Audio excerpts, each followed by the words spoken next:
So we have the Hawaiian Islander cultural case study. My name is Nicole, and I'll be going over the population characteristics.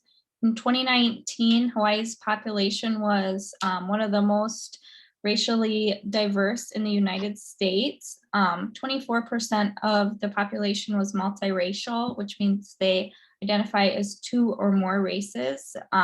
That's a slight increase from in 2010 when they were at 23.6%. I'm Alyssa Lamp, and I'm also going over the Hawaii demographics. In 2010, the population of Hawaii was around 1,360,301, and the Asian and white populations were the most common. The Asian had about 38.6%, the white had about 24.7%, and the Hawaii only had about 10%. Then in 2019, they changed to about the Asian had about 37.6%, the white grew to about 25.5%, and the Hawaii or other islander population went up 0.1 and was at 10.1%.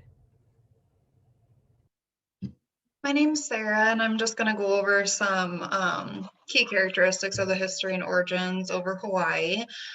So back in 400 CE, the Polynesians first came from the Marquesas Islands to the Big Island of Hawaii, where they first settled. Eventually, the Europeans came, settled there. There is some different battles that kind of came through. Then in the 1800s, missionaries and traders started to come in. With them, they brought a lot of disease, which wiped out a pretty good portion of the population. Went from about 300,000 from the late 1700s down to 70,000 in 1820. And by the late 1800s, the American colonists overthrew the kingdom. They established the Republic of Hawaii. Eventually, the United States annexed Hawaii as a territory. And then in 1941, Pearl Harbor happened. So about 2,300 Americans were killed during that. And then in 1959, Hawaii officially becomes the 50th state of the United States.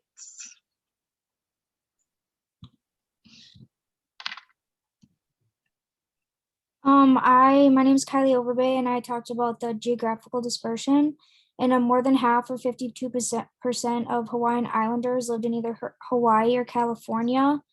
The other percent lived in the 8 different states listed below. And between all of these states, they represented nearly 3/4 of the entire Hawaii Islander population.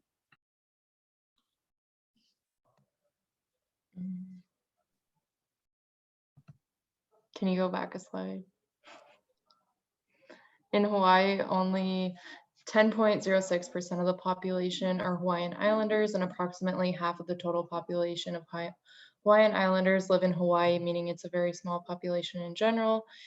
The 2017 Census Bureau estimated that there were approximately 1.5 million Hawaiian and Pacific Islanders alone, or in combination with other races who reside in the United States. I'm Alyssa again, and I have language fluency. From 2010 to 2014, about 1 in 4 people aged 5 and up spoke a language other than English in their household. The top 3 languages spoken other than English were Ilocano, Tagalog, and Japanese. Hawaii also has the largest diversity of languages spoken out of all the U.S. states. So about 25% of Hawaii speaks a language other than English in their house, compared to the rest of the U.S. states, which only about 20% speak another language. My name's Brittany, and I have language and communication styles. Hula is an important Hawaiian tradition. The oils, chants, and dance moves are used to tell stories. They were first used as ways to communicate with the gods. Since Hawaiian Islanders did not have their own written language, they used hula as their traditional way of communication. So I'm Sarah again, just going to go over some key points for the religion, spirituality, and beliefs. The Hawaiians were very nature-oriented.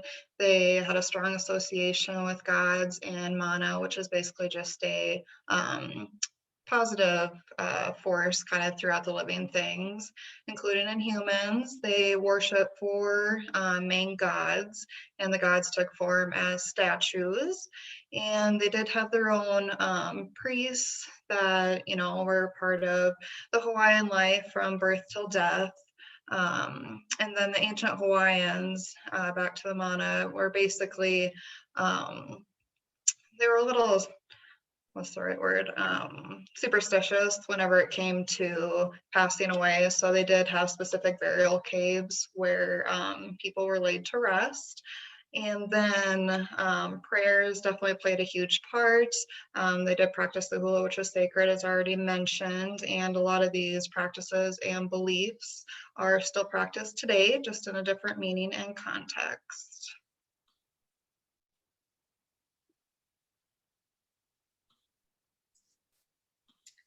Um, 63% of the adults in Hawaii classify themselves as Christian.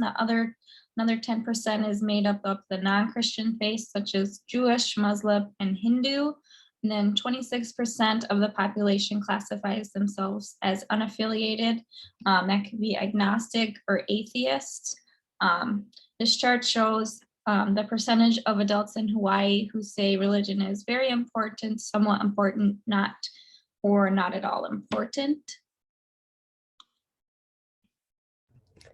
For the education of Hawaii from 2010 to 2014, Hawaii had more educated people than the national average. During this time, 31.5% of females 25 years and older held a bachelor degree or higher, while only 29.4% of men did the same. 9.3% of people had less than a high school diploma, 28.1% had only a high school diploma, 32.1% had some college experience or an associate's degree, 20.2% had a bachelor's degree, and 10.3% had a graduate or professional degree. And the graph is the results from 2016. This is Nicole again. The median household income in Hawaii was about 70,000 from 2011 to 2015. That put them sixth among the 50 states, and they're about 30% greater than the US average. The per capita income in Hawaii is still greater than the US average, which puts them at 19th among the 50 states. In 2010, Hawaii was on the bottom 4 states of the nation for home ownership. So only about 58% of the population owned homes. This is because their housing costs are so high. In 2010, their mean housing rate was about 525,000, which put them at the highest in the nation. I'm Kate, and when we look at the insurance coverage of Native Hawaiians in 2017, 66.9% of Native Hawaiian and Pacific Islanders had private health insurance, compared to 75.4% of non-Hispanic whites. The Office of Hawaiian Affairs reported that 92.7% of Native Hawaiians were insured in 2017.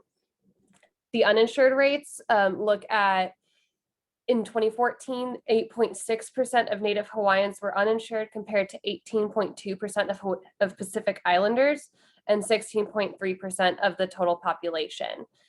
Due to the ACA that was passed in 2010, it was really evident that the number of uninsured dropped. And if Native Hawaiian population alone, the rates dropped from 7.3% in 2010 to 3.3% in 2017. So going back to 2014, I just gathered several different statistics, kind of talking a little further about the breakdown between the Native Hawaiian children and the Native Hawaiian and Pacific Islander adults, between the uninsured, the private health insurance, and public health insurance. When looking at the Native Hawaiian traditional diet, it's very rich in complex carbohydrates and fiber, as well as low in fat. Most of their food was prepared by steaming or in an imu, an underground oven. This imu is used still today for the traditional luau and is very similar to the ones used in ancient times. Water was their main drink of choice and was served in hollowed out gourds. And before 1819, they followed the tradition of kapu, which is a forbidden act, and men and women were not allowed to eat together, and women were also not allowed to have bananas, pigs, certain types of fish and seafood, and coconut. So some more on the traditional diet. Fish is one of the main foods of the Hawaiian people, and they wrap the fish in tea leaves and cook them on hot coals. Some other popular foods consist of sweet potatoes, bananas, chicken, fish, seaweed, and various leafy green veggies. One of the main fruits they eat is the breadfruit, which can be eaten as a fruit or cooked as a vegetable, depending on how ripe it is. They get a majority of their meat protein from fish and other seafood, such as crab and squid.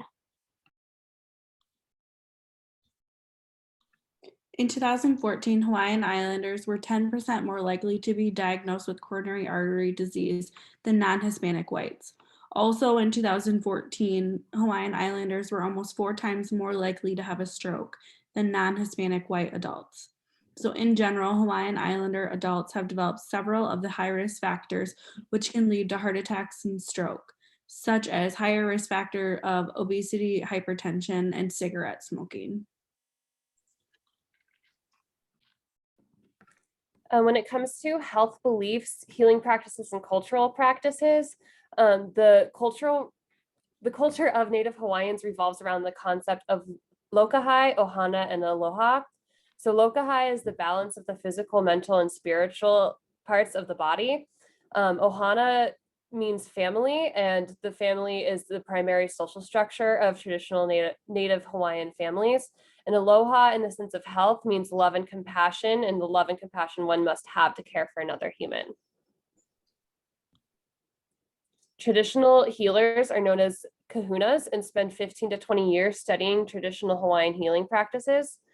These include the ho'o lomi lomi, which is massage, the lau lapa'au, which is the use of herbs and plants for healing, and the ho'oponopono, which is counseling and mediation between either an individual or a group of people. Some cultural fun facts are one of the most popular customs of Hawaii is the giving of the lei, which is just an offer of friendship, and the lei should only be removed in private. One superstition known in Hawaii is that wearing a lei while pregnant can bring bad luck. In Hawaiian culture, their music consists of hapa hail, which combines English lyrics with Hawaiian melodies. Hawaii also does not observe daylight savings time, and they have their own time zone. And Hawaii is one of the most ethnically and racially diverse states, and there is no single dominant group. I'm Lauren, and some more cultural fun facts are Hawaii is the only state to have a tropical rainforest, and it is only one of 2 states that grow coffee beans. The population of Hawaii is so diverse that everyone is considered a minority, so there is no majority race. Scientists believe that the 132 islands that make up Hawaii are actually mountaintops of Earth's largest mountain range. Hawaii is home to the largest volcano on Earth, Mauna Loa, and NASA astronauts prepare for moon missions on its lava fields. And these are some of our references.